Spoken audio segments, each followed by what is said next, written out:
Ban के बाद भी चल रही है रैपिडो और ओला सर्विसेज। 36,000 राइडर्स की रोजी रोटी का है सवाल। क्या बैन के बाद सर्विस पर नहीं रखा जा रहा कोई चेक?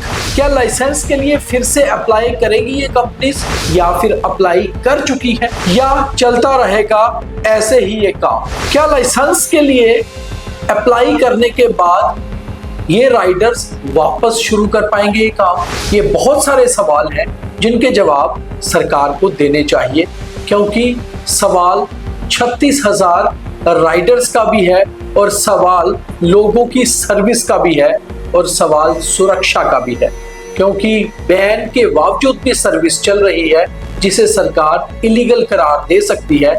मगर सोचना तो चाहिए, और यही है हमारा आज का बियॉन्ड द हेडलाइंस। पूरा देखिए और शेयर कीजिए। 10 मई 2026 को जम्मू कश्मीर सरकार ने एक्स पर एक मैसेज डालकर रैपिडो सर्विस को बैन करार दे दिया था।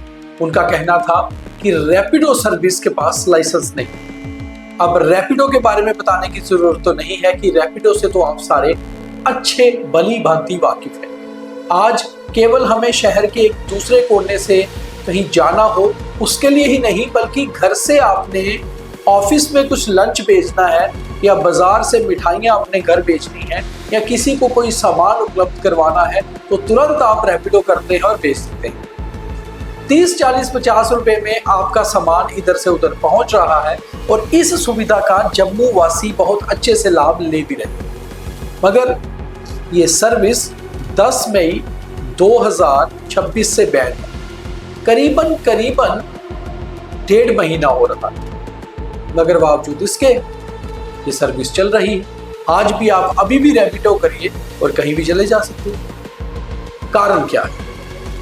दूसरी ओर 1 जून 2026 को रैपिडो के बाद ओला सर्विस को भी बैन करार दे दिया गया था, और ये कहा गया था कि लाइसेंस नंबर 0001 रिजेक्टेड है, यानी कि जो लाइसेंस ओला के पास है वो सर्विस अब उपलब्ध नहीं होगी। मगर ओला भी लोग बुक कर रहे हैं और चल रहे हैं। ये बात एक अलग रही कि बैन होने के बावजूद भी ये सर्विसेज कैसी चल रही हैं। मगर बात ये भी है कि क्या गवर्नमेंट ने इन्हें ये बताया है कि जरूरी कागज कौन से देने पड़ेंगे ताकि ये अपनी सर्विस वापस शुरू कर पाए? हालांकि कुछ राइडर से जो हमने बात की है उनसे ये पता चला है कि उनकी वेरिफिकेशंस हो रही।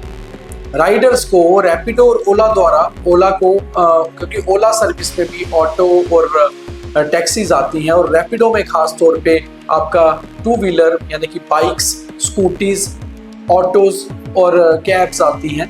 इन सबको ड्राइवर्स को या राइडर्स को ये कहा गया है कि आप अपना एक करेक्टर सर्टिफिकेट पुलिस स्टेशन से लाकर दीजिए, अपनी वेरिफिकेशन कराइए, जिसे हम KYC भी कहते हैं आम भाषा में, ताकि सुरक्षा के लिहाज से जम्मू कश्मीर में ये सर्विस सेफ रहे। हालांकि जब ये शुरू की गई थी, क्या उस समय सरकार इस बारे में सचेत नहीं थी? क्या ये सर्विस शुरू करने से पहले ओला या रैपिडो ने सरकार को बताया ही नहीं था? जो अब उसको बैन लगाया गया है कि इससे पहले ये कैसे चल रहा था, इसके ऊपर भी सोचना चाहिए। और दूसरी बात ये है कि करीबन 36,000, जो हमारे पास एक रफ आंकड़ा है, जम्मू रीजन में ही रैपिडो के साथ जो है राइडर्स कनेक्ट है।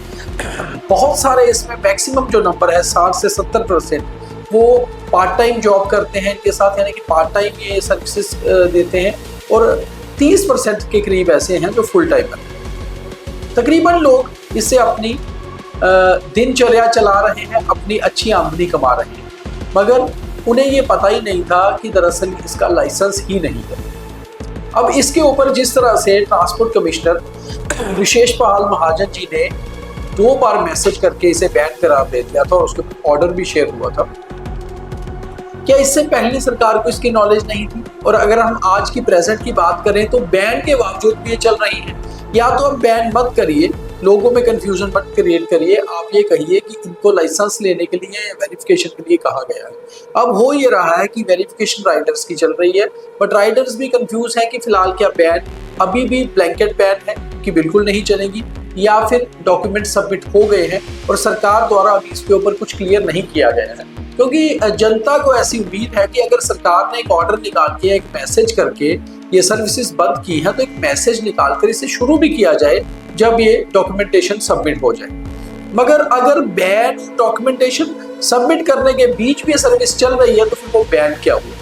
फिर आप ये कहिए कि हमने केवल उनसे KYC करने को कहा है या वेरिफिकेशन करने को राइडर्स की कहा है, ताकि राइडर्स भी सुरक्षित रहे, जो लोग उस पे राइड ले रहे हैं वो भी सुरक्षित रहे और सरकार भी इस सर्विस को लीगल करार दे सके। तो शायद जहां तक हमारी आवाज़ पहुंचनी चाहिए थी पहुंच चुकी होगी और वो समझ चुके होंगे, और जो लोग रैपिडो और ओला यूज़ कर रहे हैं, इसका सर्विस का फ़ायदा ले रहे हैं, कम से कम वो भी लेते रहे। तो सरकार को इसके ऊपर एक क्लियर वर्ड ज़रूर देना चाहिए। बहुत धन्यवाद।